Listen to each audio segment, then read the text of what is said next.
All right, if you've ever worked on a big software project, you know this exact feeling. You change one tiny little thing and boom, dozens of tests that seem totally unrelated just start failing. Today, we're going to dive into that exact headache, the brittle, frozen test suite, and figure out how we can unfreeze it for good. And it all kind of starts with a poem. A haiku of all things that just perfectly captures a super modern problem for developers. It talks about fixtures, that predefined data we use in our tests, and how they become frozen by demands. I know it sounds a little dramatic, but trust me, this one issue can grind a project's agility to a complete halt. So, what are these fixtures really? Well, on the one hand, they're amazing tools. They're super fast, they're clearly structured, and you can reuse them across tons of different tests. But that reusability, well, that's a classic double-edged sword. It's the thing that makes them great, but it's also the source of all our problems. And this is where we get to the real pain point, what we call the falsely breaking test. This is basically when your test suite cries wolf. The test fails, you start to panic, you spend hours digging through code, only to find out the feature is working just fine. The test only broke because you changed a shared fixture, and that violated some secret, hidden assumption in a totally different part of the system. It's so frustrating. So what happens over time? Well, as your test suite grows to hundreds, maybe thousands of tests, developers become absolutely terrified to touch the fixtures. Any change, no matter how small, could set off this huge cascade of false failures. So what do? Nothing. Nobody changes them. They become frozen solid, and that stops you from being able to evolve and improve your application.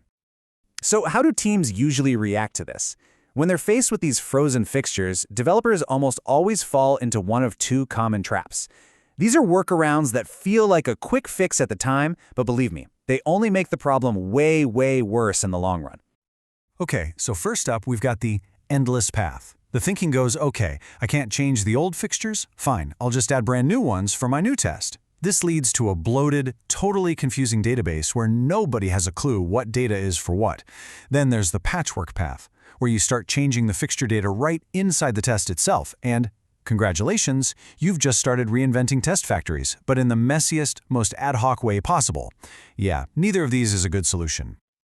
So, if those are the traps, what's the right way out? Well, it's not some fancy new tool or a complicated framework.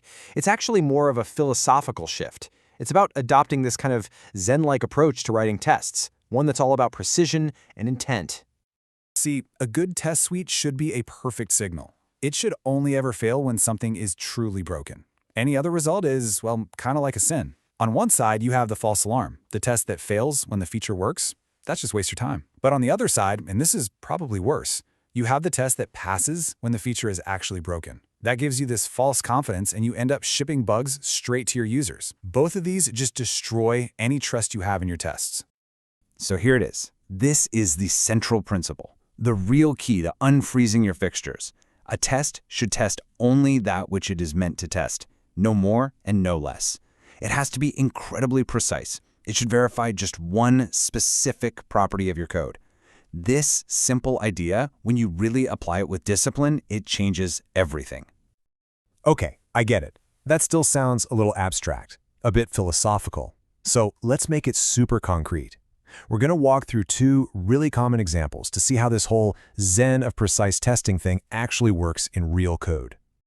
Right, so here in the brittle way, we're testing a scope that's supposed to find active projects, and we assert that the result is exactly equal to a specific list of two projects. So, what happens when your teammate comes along and adds a third active project for their feature? Yep, this test breaks. It breaks falsely. It created a hidden dependency on the entire state of all active projects in the database. Now let's look at the robust way. Instead of checking for an exact match, we just test the properties of the result. We assert that our known active projects are included. Check.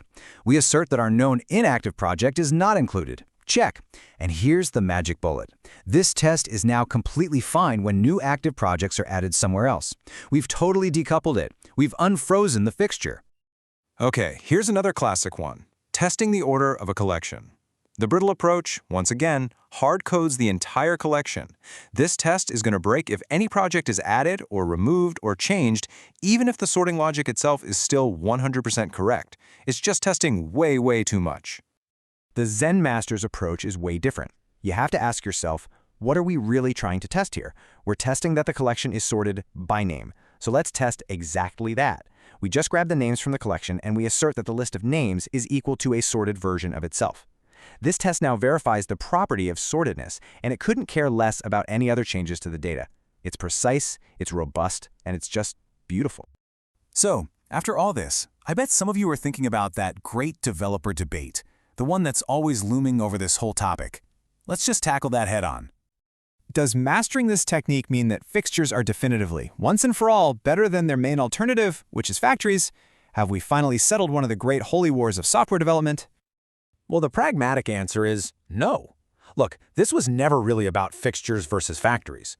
It's about the principle underneath it all. The zen of precise testing is a mindset that you can apply no matter what tool you're using.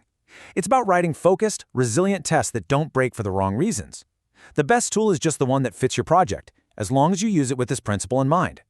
And that really brings us to our final thought.